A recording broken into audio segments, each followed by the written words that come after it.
Hey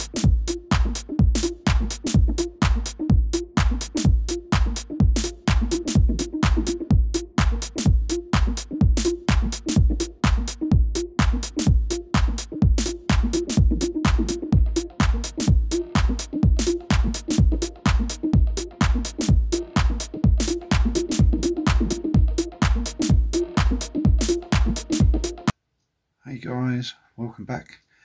This is episode 2 of MTB Basics.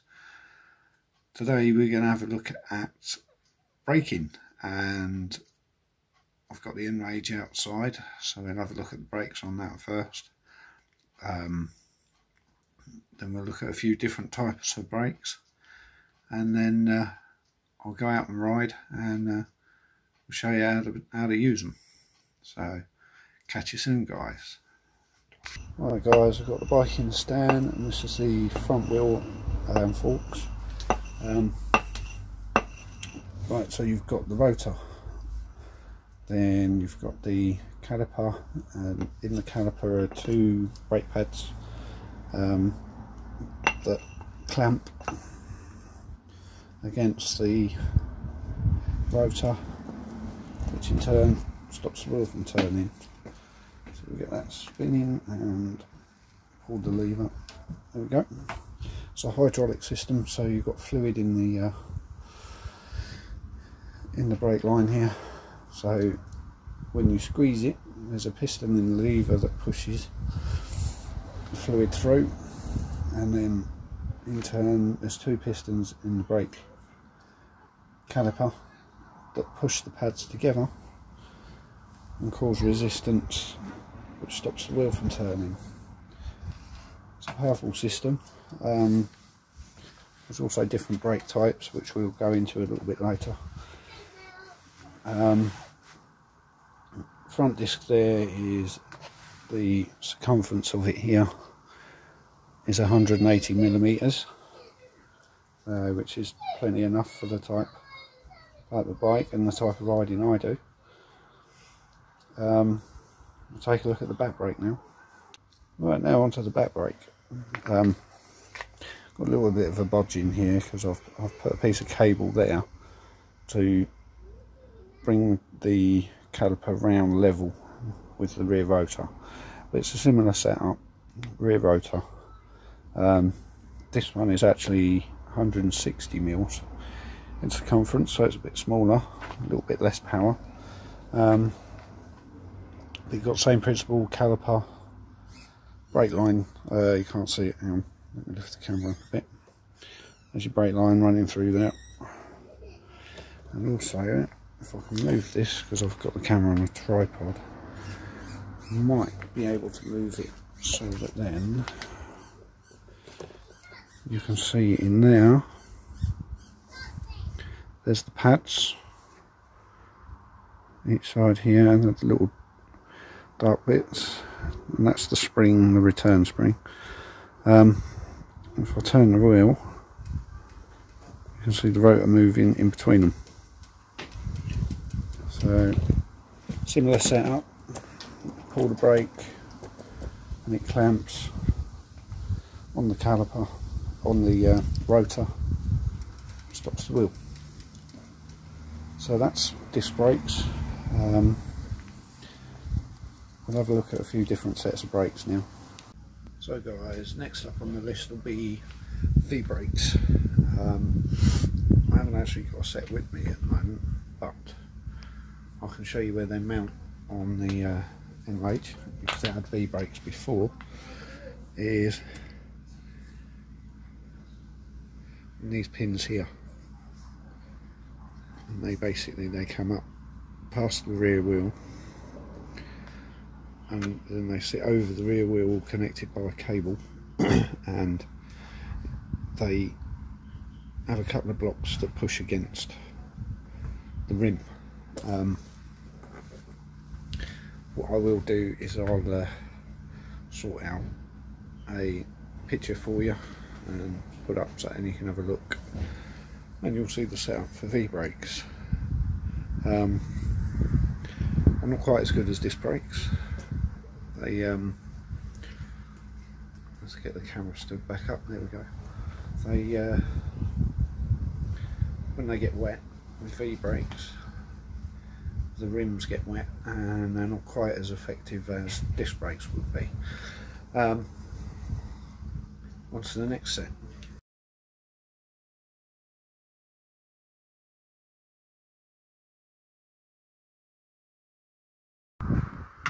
So the final set of brakes are cantilever brakes.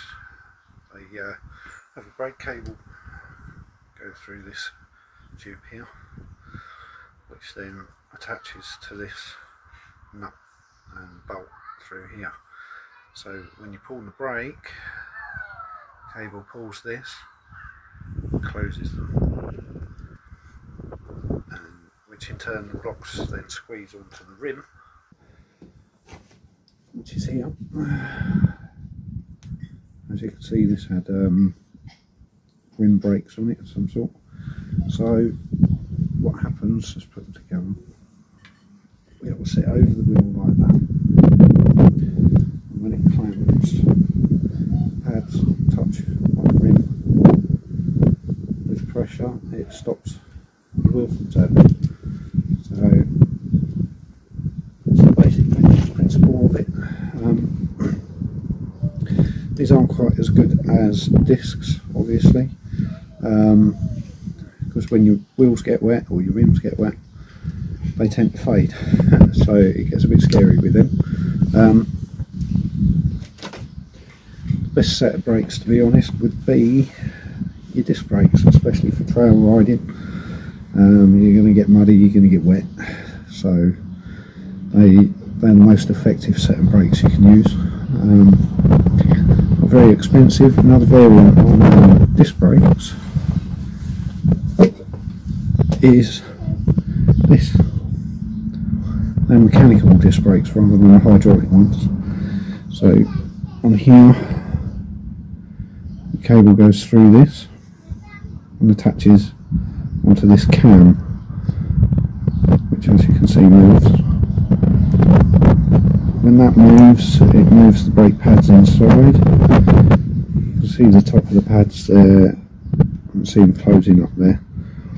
And that clamps onto your rotor in the same way as the hydraulic brakes do, and brings you to a stop. Right guys, so now we're sitting on the bike and you've got your two brake levers. Oops, just not the camera. Your left brake lever is the rear brake, and then the right hand side is your front brake. So these are set, I've set them up so that I can use one finger on the brakes. It's a lot easier with the hydraulic brakes because you don't need a lot of effort before they work. With like cantilever brakes, V-brakes and whatever else, you would probably need more fingers to get the power that you need to stop. Yeah, like I say, because these are hydraulic, they're a lot easier. You don't need quite so much power on the levers to make them work, and they're a lot sharper. So left hand is your rear, right hand is your front. As the same with the gear shifting in the last episode, brakes can be the opposite way around in different countries. So you would have a front brake on the left and a rear brake on the right, which sounds a bit strange for us in the UK. Yeah, let's say one finger, and fairly easy to use. And when you're braking with one finger, it means you've got three fingers and your thumb still on the handlebars, so you've got a better grip. So I think it's time we went out on the bike and showed you these brakes in action. So when you're braking, what you want to do is you want to try and stop without skidding. So if you're doing this, you're too heavy on your brakes.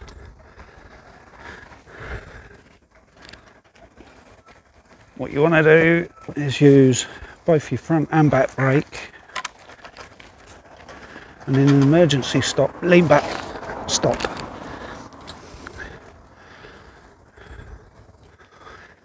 I'll do it going the other way. A sec, let's come round again. Yeah, lean back when you stop, and you won't go over the bars, because if you hit the brakes too hard, back wheel comes up. See? That was the front brake only. Rear brake only, you're going to slide. If you use both of them and lean back, it's a lot better.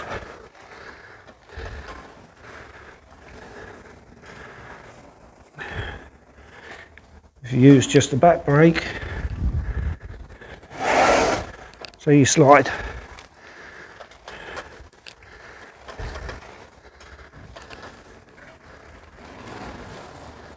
use both brakes and lean back.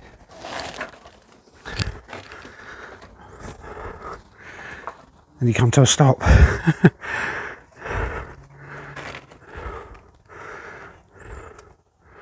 The more you pull the levers,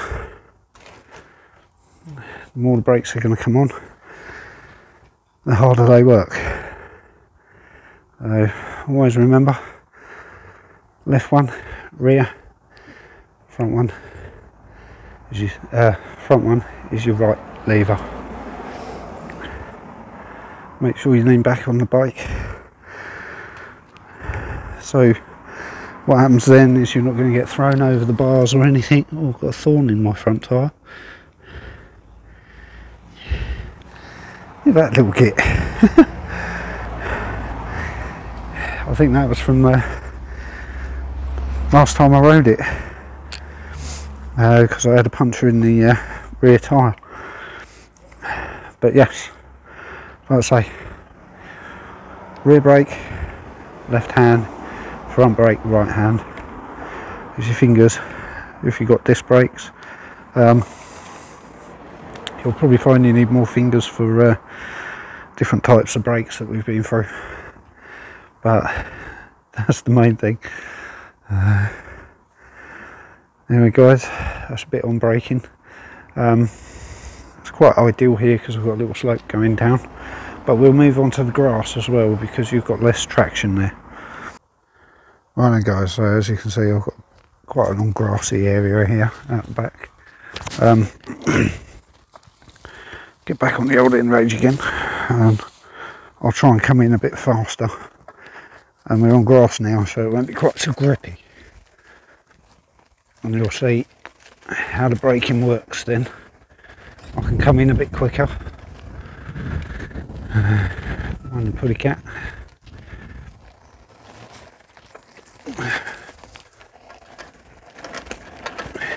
See, not more speed. Lean back. And it really helps with the braking then. Right, I'll come in from the other angle.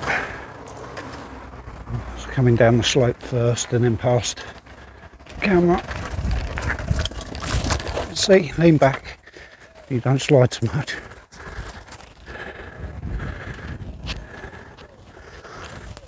Do a front brake only again. To show you what happens. This is front brake only. Then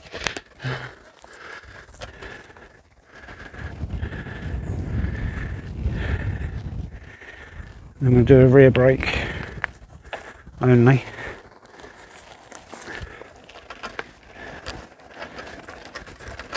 And you'll see the difference. See what I mean? Cool, I'm so unfit at this. Right, do it again.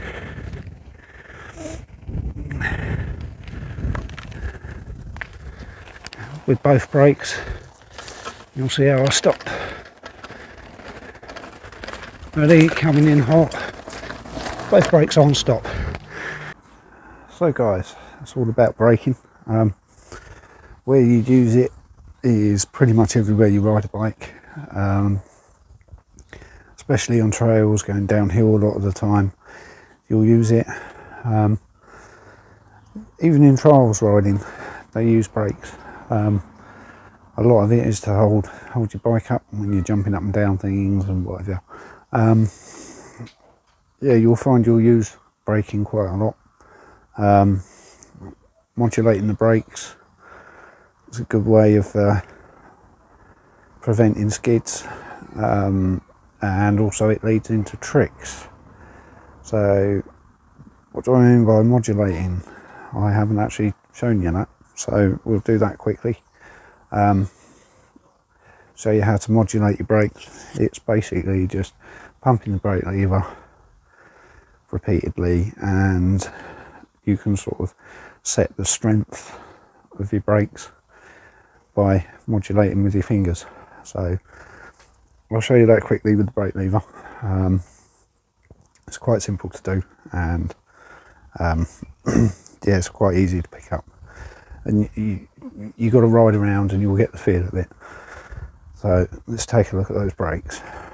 So what do I mean by modulating the brakes? So you've got your brake lever and you've got your fingers on it. So when you pull your lever back, you'll feel the resistance. When it reaches that resistance, you just pulse your fingers. So basically I'll show you like this, pulsing, yeah? So you'll find that resistance point, and you just, that's modulating the brakes. So you're just moving your finger, pulsing your finger. In effect, what that does is it varies your amount of pressure. It's the same with the front. Just modulate like so. And what this will do, I don't know if I can move the bike to show you, is it works like an ABS system basically. So you'll see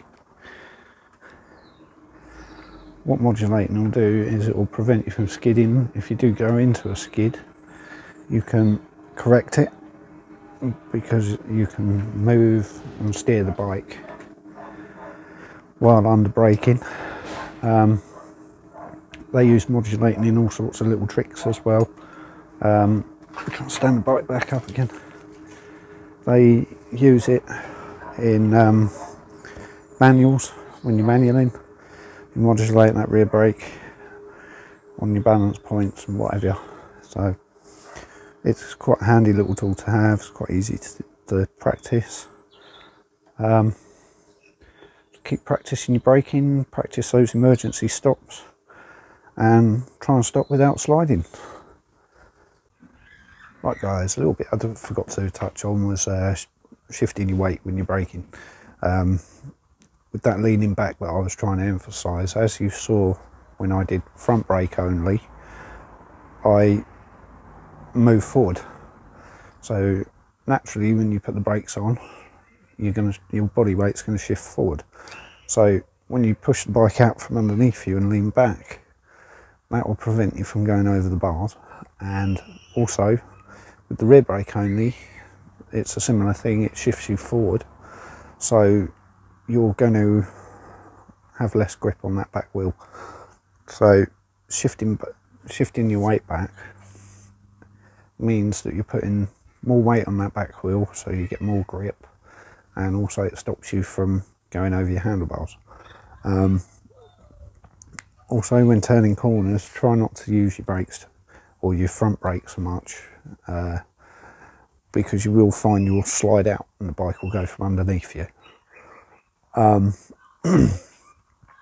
that subject, I think the next video I'm going to do will be on shifting your weight on the bike, how to turn corners, how to lean back, and maybe lean forward to do stoppies and whatever. Anyway guys, hope you like this video. Don't forget, hit that like and subscribe button, and joy riding.